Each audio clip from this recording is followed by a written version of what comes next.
Mga kabusyong, yung edad ng lola namin ay 95 na. So, ito yung sekreto niya na hanggang ngayon pwede pa siyang magtahi, no? So, lagyan natin yung mata niya ng gamit na eye drop. Hangad, Nay! Kinilapita.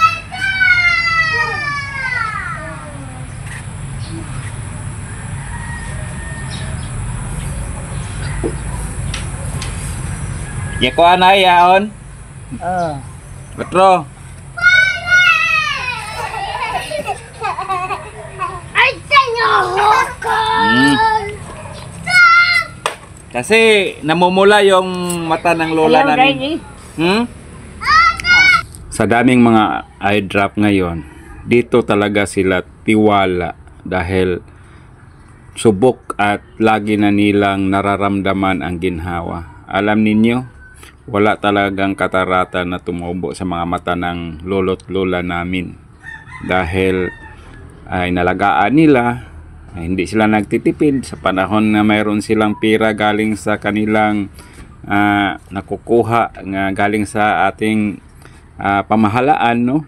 Yung para sa mga senior citizens ay kailangan din na bumili talaga kayo. Ito yung lolo namin, 98 na to. Pero yung mga mata nila, daig pa tayong mga bata pa, no?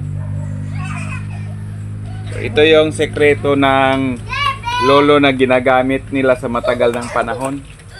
Baka gusto ninyo, alagaan ninyo yung mga mata ninyo dahil iyon ang mahalagang parte ng katawan natin.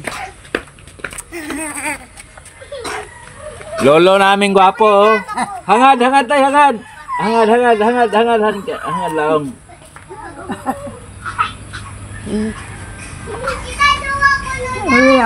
Ay mo, hindi. Plaster. Ay mo, hangad pagdayaw. Kaya di makita.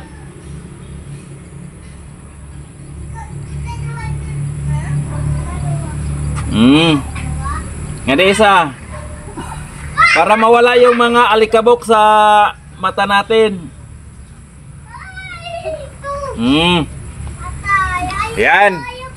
Para yung mga lolo namin, malinaw pa yung mga mata. Kahit malayo kami, nakilala nila kami dahil huwag nyo kasing pababayaan yung mga mata natin, no? So, sa may mga gusto nito, available ito sa amin dahil marami ito, no? So, that's all mga kabusyong. Ito yung Lolo Victoy namin at Lola Marcosa na ang edad ay 98 at saka 95. Kita mo yan?